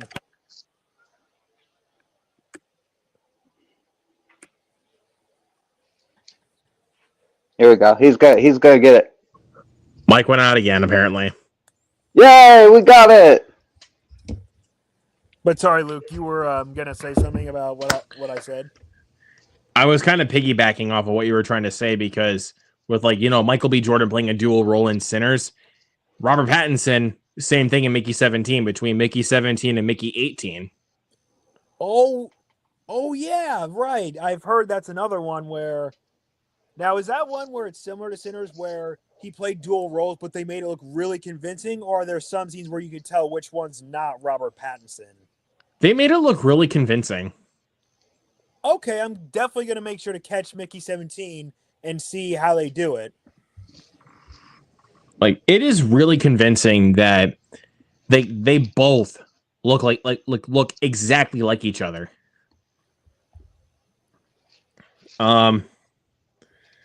But yeah, I wanted to piggyback off of that for a minute. Excuse me. But my current number one, and I'm sure this will probably stay my number one for the rest of the year, honestly. This is a movie that I watched earlier this week, and it has been sticking with me.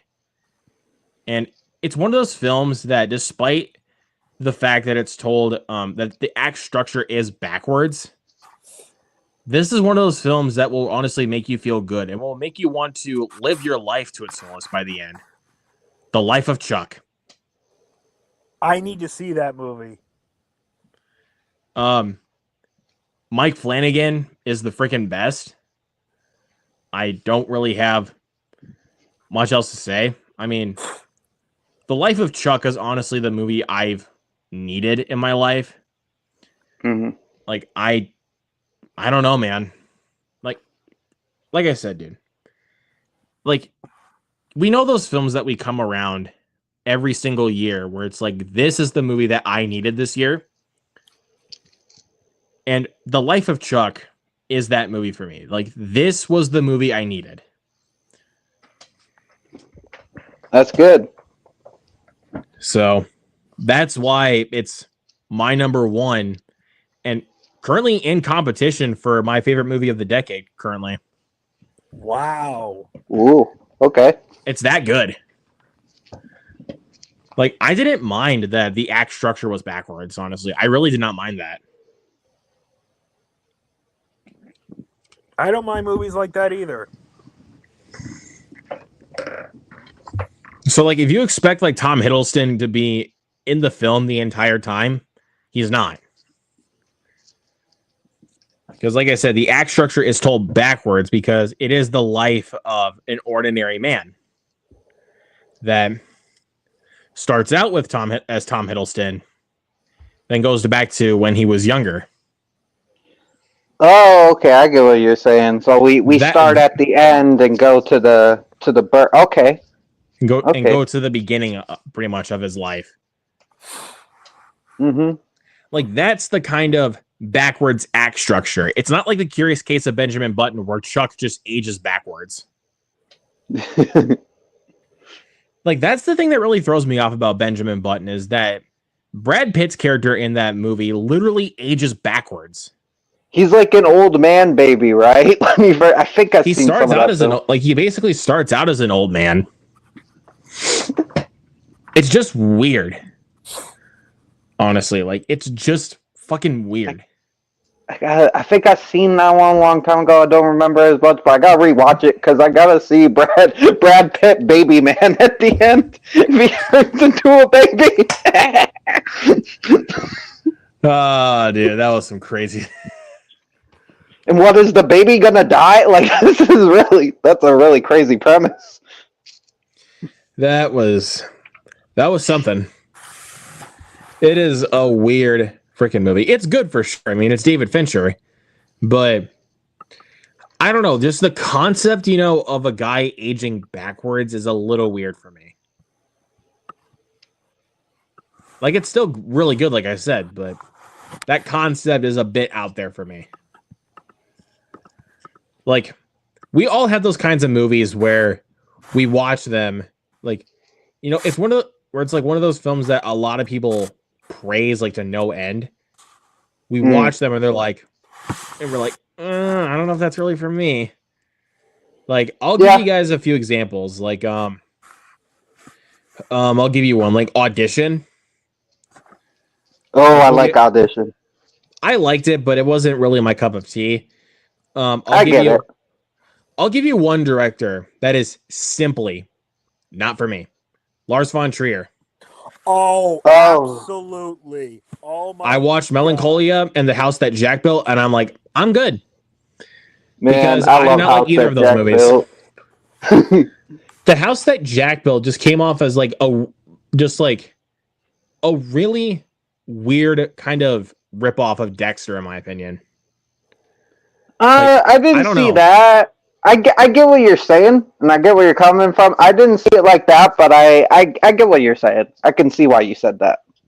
Like, it just came off like a really weird ripoff of Dexter. Like, of course, with Lars von Trier's style, but definitely not as good.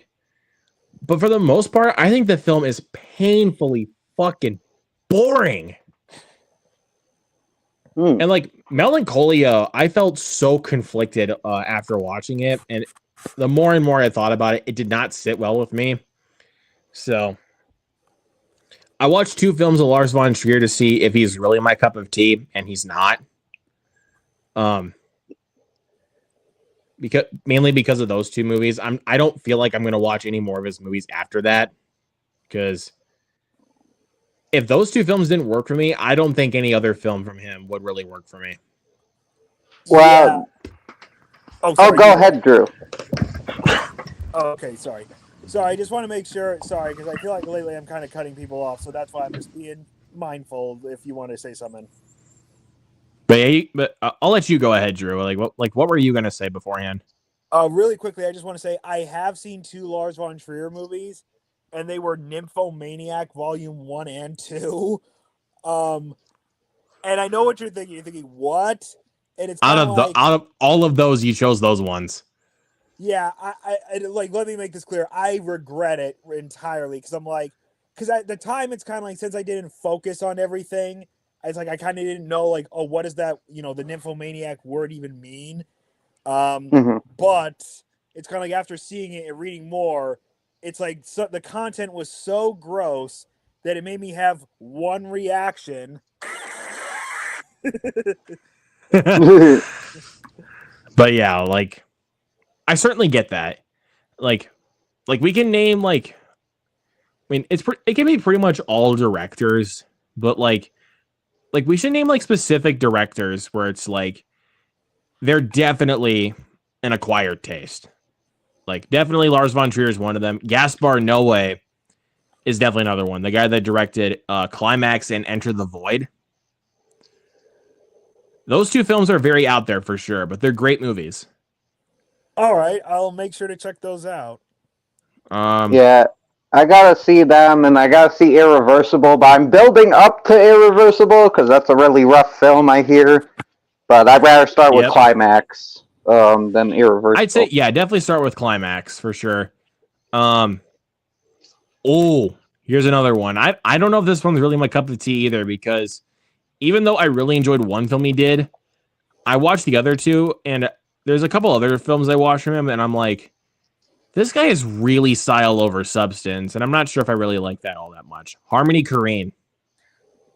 Oh, I like Harmony Korine. I like some of his movies. I haven't seen all of them. I'm scared to watch Kids, because Kids deals with topics that are a little much for me. But I liked Gummo. I mean, Gummo's insane, but I like Gummo, and I like Spring Breakers, and I gotta see more of his films. I've seen Gummo, Spring Breakers, and The Beach Bum from him. And I really enjoyed Spring Breakers. Like, that's a crazy movie, but crazy in the right ways. Yes. But Spring Breaker, like, no, not Spring Breakers. The Beach Bum, I like mainly for the cast, but at times is a little bit too much for me. Gummo is a film I can morally appreciate more than I enjoy, because it's a rough film. It's that was pretty kind of a rough it's one to crazy. sit through for me, because have you guys seen the movie Bully? No, but I want to. I think that's Larry Clark, right? That's the guy that works with Corinne. Yes, it's the same kind of idea with Gummo, but it's told in a much more dirty and more realistic kind of facet, in my opinion, because I mean, Gummo was like that was just, in my opinion, morally kind of a director's showcase, in my opinion, for Harmony Korine. Like, morally style over substance is the way I put it. It's kind of a vibe movie. It's just kind of showing you this town and these fucked up people. Bully is based off of a true story, so Bully is more real. Gummo's just like, well, what if there was this fucked up town and we'll just get people off the street that look kind of strange, and we're just going to film all these people, and we'll have some actors in here, but mainly it's just people that we think are unique looking, and that's what he does with most of the films, is he takes people off the street, and he's very authentic. Although some of his directing style's fucked up. Like, I haven't seen Kids, but my friend did a thing about the behind the scenes of Kids, and what he was doing behind the scenes was kind of fucked up.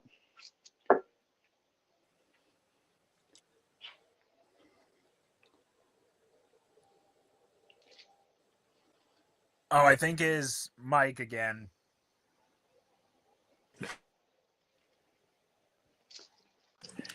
I'll just take it off for tonight.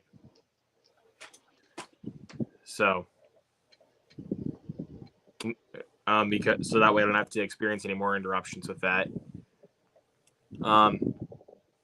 But another director who I absolutely love, that I'm not sure how I will feel about his new film whenever I get a chance to watch it, but I love his first 3 films.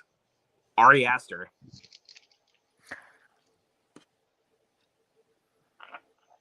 I'm hit or miss with Ari Aster. Drew, do you want to take this? I've been talking a lot. You want to take this first? When it comes to Ari Aster, I think I'm going to have an honest opinion, but I think most people would say it's fair. I'm actually not huge on him. Hereditary, I didn't like. I mean, it had some bright spots, but mainly I just felt it got kind of slow. I mean, I know it's like the first half's like character building, but I felt like pacing-wise, the pacing could have been better. And then Midsommar has redeeming qualities as well, but if I'm going to be honest, I actually thought Midsommar personally was horrible. And tell me if this is fair or kind of nitpicky or hypocritical. Some of the content in that movie was too graphic for me, and I know earlier I said, I can mostly handle.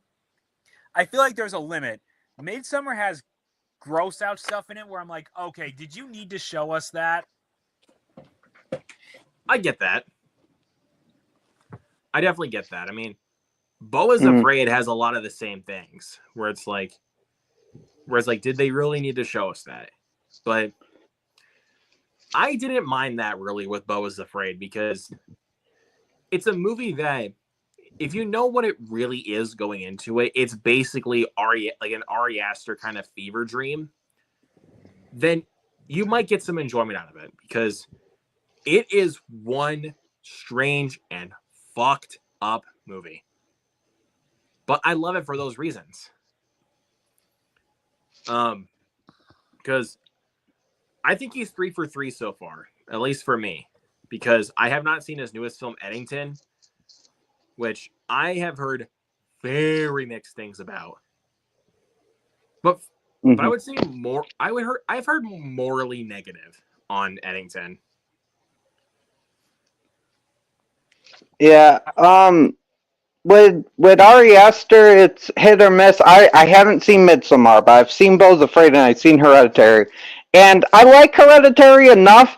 But I'm not a huge fan of it. I think it's okay. I don't think it's as great as everybody makes it out to be. It's solid, but it's not amazing for me, and I find it kind of pretentious, which is funny because I will point out the hypocrisy here. I love Beau's Afraid, which is very pretentious, but I do love that film. That film connected with me on multiple different levels. It drags in one part, but I love all the craziness about that movie. I do really like Beau's Afraid, so it's kind of like Hereditary, okay. Beau's Afraid, I really enjoyed.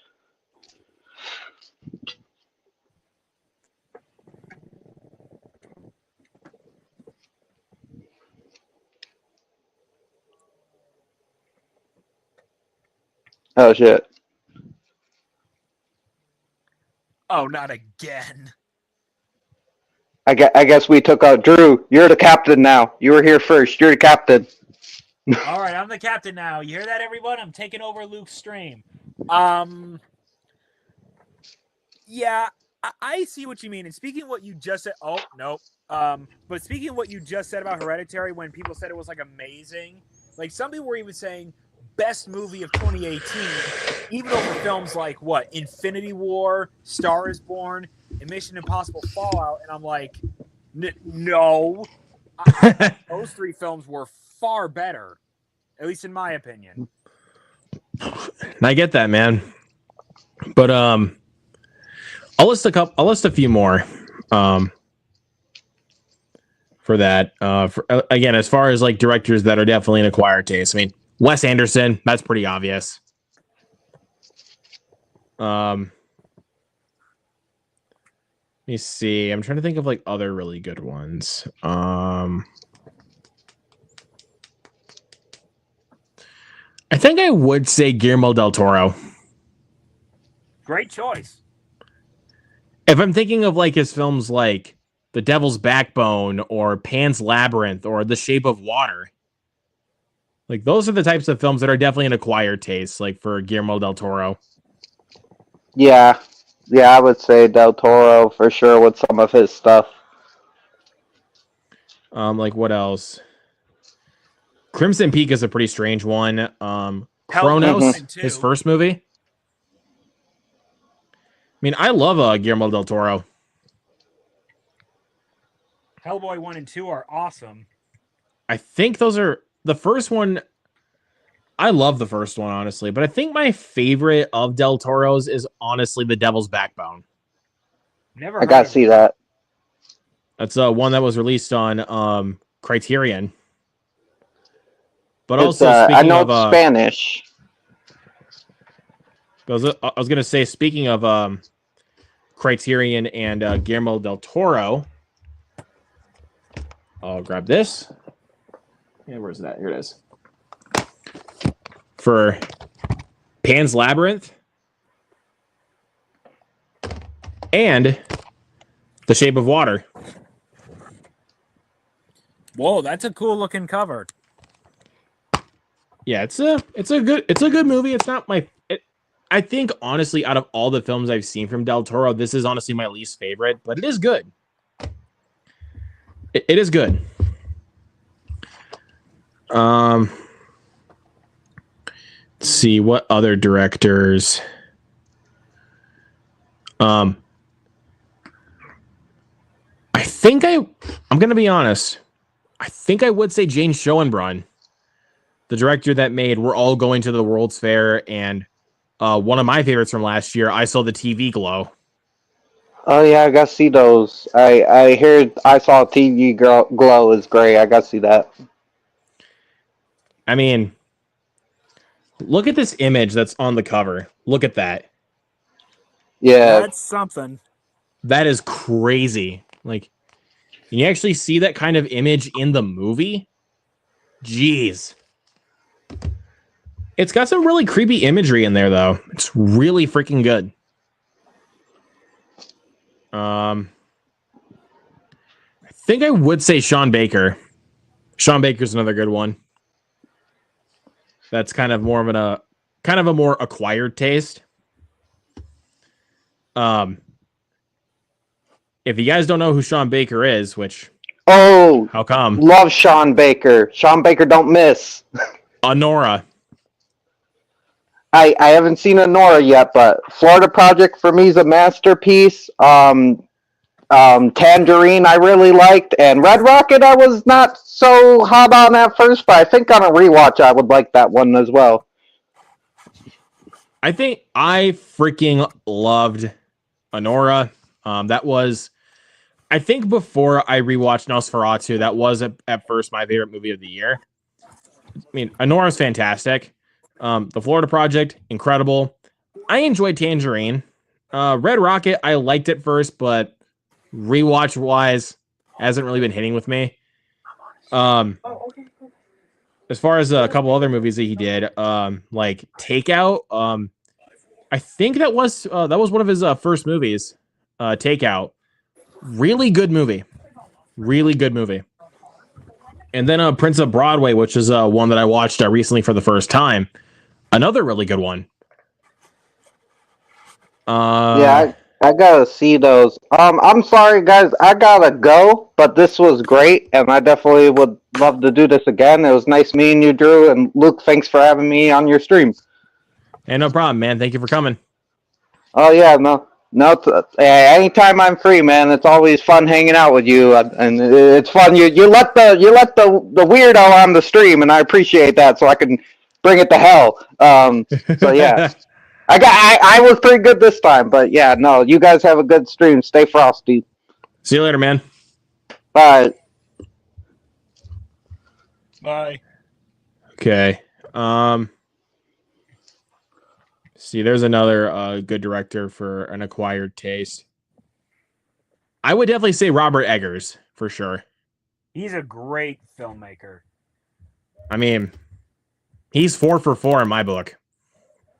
After The Witch, The Lighthouse, The Northman, and Nosferatu, that dude is on a roll. He hasn't missed yet.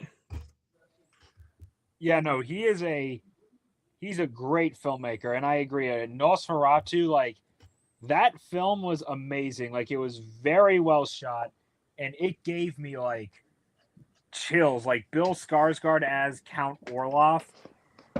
Orlok. Oh, he was so creepy. Yeah, dude. I think this one in particular, if my boy Sully Streams is watching, I know he is not a fan of this guy at all. But after his 2 previous films from last year and then this year, I think this dude is honestly becoming a household name for me. Osgood Perkins. I have not heard of him. Director of The Black Coat's Daughter, Gretel and Hansel, Longlegs, The Monkey. Oh, That's Osgood Perkins, the guy that directed Longlegs. I've heard of Long Legs. I have not seen it. My brother has. He said it was great. I loved Longlegs. I took my mom to go see that movie in theaters, and when the movie was over, she turned over to me and she was like, "That was disturbing." I was like, "Yep." when she said that to me, like, I don't know, I thought that was pretty funny. That is funny. Let's see, what's another good one? I would honestly say Danny Boyle. He's great. He is the guy that literally has 2 movies that are in my top 10 favorites of all time. Like 28 Days Later. Also, Sunshine. Sunshine's a great one. Slumdog Millionaire is a great one. Steve Jobs. Steve Jobs is really good. I actually have not seen that one, but I hear Michael Fassbender gives possibly his best performance. He's incredible in that movie.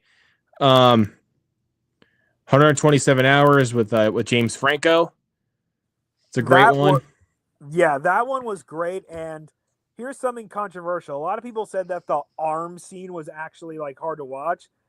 Believe it or not, I actually sat through that scene just fine.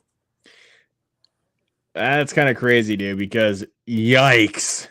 I mean, it was graphic though. Like it was like, oh man, I could easily see someone looking at it and go, oh my god. Yep. It's one of those cases. Let's see. Shallow Grave is another good one from Danny Boyle. The Beach, A Life Less Ordinary, and my favorite movie of all time, Trainspotting. I still need to see Trainspotting. It's incredible, dude. It definitely has some depressing moments in it, but it's damn good. Trying to see another good director. There's definitely an acquired taste. I already said Ari Aster. I would honestly say Paul Thomas Anderson. Now that I think about it with Paul Thomas Anderson, I think I've only seen bits and pieces of The Master. And I just know that some people did say it's a film you're not going to be able to grasp on first viewing, and while not similar, but like there's elements of it that are just like flat out like weird. Like the scene I remember the most is, all I'll say is a scene where there's like a dance and Philip Seymour Hoffman singing with a lot of women. That scene was just like, what in the world? Yeah, it's a weird movie, but it's really good though. It is really good. Let's see, but like thinking like There Will Be Blood or Licorice Pizza, Punch Drunk Love, Boogie Nights, and Magnolia. The guy is a damn good director. I mean, my favorite is There Will Be Blood, like without question. There Will Be Blood is incredible. I've heard that movie is excellent, and I've heard Daniel Day-Lewis was amazing in it, and they said it's one of, if not possibly, the best film from the year 2007. It won him the Oscar for Best Actor for very good reason. Yep. So, I mean, I think it's honestly it is considered honestly one of the greatest performances like of all time. Is Daniel Day-Lewis's performance in There Will Be Blood. Nice. I can definitely see that because I've seen clips of his performance, and from what I saw of it, I'm like, yep, this guy, he's a dang good actor. Yep. All right, I think I got one more that I'm gonna list, and then I'm probably gonna have to go. Okay. Yorgos Lanthimos. I think he did Poor Things. Yep. Also, The Lobster, The Killing of a Sacred Deer, The Favorite, like you said, Poor Things, and Kinds of Kindness. And also this upcoming film, Begonia, with Jesse Plemons and Emma Stone, which I'm actually really looking forward to, even though I wasn't big on Kinds of Kindness. I love everything else that he did. Fair enough. I mean, I haven't seen Kinds of Kindness, but that one was just too much for me, dude. That one was too much. That's fair. But it's still fine, honestly. It's a fine movie, but man, dude. I think that was the Yorgos movie where I think it was more substance and less... No, not more substance. More style over substance. Like more style over substance. Like, that's fair, because there's a lot of directors you could consider for style over substance. And some people would say he sometimes tends to be one of the biggest ones, unless there's ones who have that issue more so. I don't really have that issue with him because there's a lot more substance in Poor Things. And even though it had Yorgos' signature style, it's just, there was a little bit more substance in Poor Things. Fair enough. So like more of like an actual plot. Yes, there is more of a plot in Poor Things. So, I mean, that's why I do think it is his best movie, because yes, it definitely has Yorgos' style. It's a weird movie, but it has a little bit more substance to it. So, I don't know. I will definitely make sure to watch Poor Things because I know this is going to sound nuts. I still haven't even seen it. Full warning you, dude. It is a weird movie. So be ready that it may be one of those movies where everyone else loves it, but I might not. I don't know. We'll see. But it is a weird movie. It's still like incredible. But I'm just warning you. It's a very weird movie. Thank you for the heads up. So I'm keeping in mind that it is weird. Very, very weird. But yeah, I think I'm going to go ahead and call it for tonight. But thank you, Drew, for so much for coming. And also to thank you to Solus Trenchcoat for joining me here tonight. And we'll catch you guys next time. Peace. Peace.